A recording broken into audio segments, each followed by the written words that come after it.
नमस्कार। आप सभी का स्वागत है मेरे YouTube channel super trading Parveen में। रोजाना की तरह मैं आप सबके सामने आ गया हूं फिर से एक बेहतरीन और बढ़िया शेयर लेकर। चलिए आप सबको उसके बारे में बताऊंगा। उससे पहले आप मेरे चैनल को सब्सक्राइब और मेरे वीडियोस को लाइक करते रहिए, जिससे कि रोजाना आपको ऐसे ही नए नए बेहतरीन और बढ़िया शेयरों के बारे में पता चल सके। तो आज जो मैं कंपनी आप सबके सामने लेकर आया हूं, उस कंपनी का नाम है GE पावर इंडिया लिमिटेड। इस कंपनी में क्या बड़ी खबर आई है वो भी आपको बताऊंगा, और अपने इस वीडियो के लास्ट में मैं आपको ये भी बताऊंगा कि ये कंपनी कैसी है, आपको इसका शेयर लेना चाहिए या नहीं लेना चाहिए, और इस कंपनी के नेगेटिव और पॉजिटिव पॉइंट्स क्या हैं। उसके लिए आप मेरा वीडियो पूरा देखिएगा, तभी आपको ये सब इन्फॉर्मेशन मिल पाएगी। तो चलिए शुरू करते हैं इस कंपनी के बारे में। इस कंपनी में एक बड़ी खबर आई है। इस कंपनी को 774.90 करोड़ के 2 ऑर्डर मिले हैं। ये ऑर्डर इस कंपनी को Jaiprakash power ventures limited company से मिले हैं।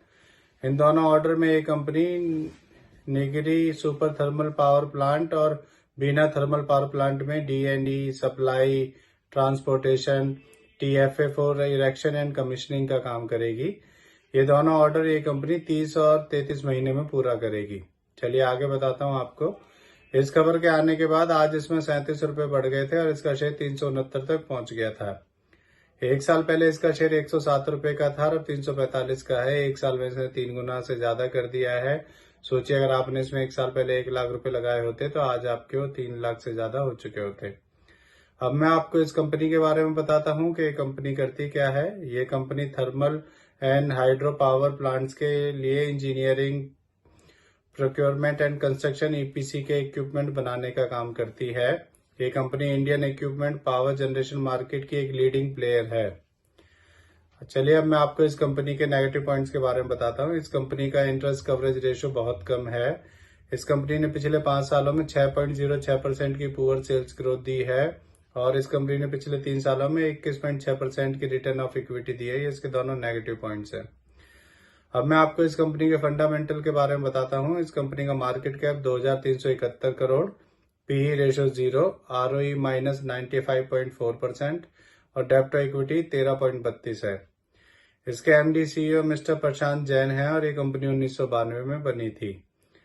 आपको इसका एक और नेगेटिव पॉइंट बताता हूँ। इसमें FIS ने भी अपना स्टेक कम किया है। सितंबर 2023 में FIS का स्टेक इसमें 0.23% था, और फिर अब कम होकर दिसंबर 2023 में FIS का स्टेक इसमें 0.12% हो गया है।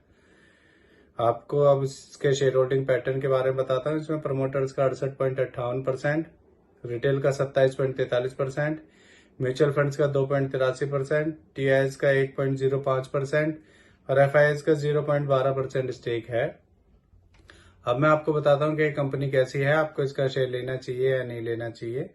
मेरे हिसाब से ये कंपनी ठीक ठाक है। 6 अगस्त 2007 में इसका शेयर अपने ऑल टाइम हाई पर था और वो 904 का था, और तभी से इसका शेयर लगातार अप डाउन हो रहा है, पर अब इसने फिर से धीरे धीरे बढ़ना शुरू किया है। तो इससे जुड़ी हुई ये नई खबर आई थी, इसीलिए आप सबके सामने मैं इस शेयर को लेकर आया हूँ। ये मेरी पर्सनल थ्योरी है, ये कोई शेयर सेल और परचेज करने की सलाह नहीं है, ना ही मैं कोई सेबी से रजिस्टर्ड फाइनेंशियल एडवाइजर हूँ। आप मेरे चैनल को सब्सक्राइब और मेरे वीडियोस को लाइक करते रहिए, जिससे कि रोजाना आपको ऐसे ही नए नए बेहतरीन और बढ़िया शेयरों के बारे में पता चल सके। और अगर आप शेयर मार्केट में निवेश करना चाहते हैं तो अपने फाइनेंशियल एडवाइजर से पूछकर ही निवेश करें। किसी के कहने पर कोई भी शेयर ना खरीदें ना बेचें। अब मैं कल फिर आऊंगा आप सबके सामने फिर से एक नया बेहतरीन और बढ़िया शेयर लेकर। धन्यवाद।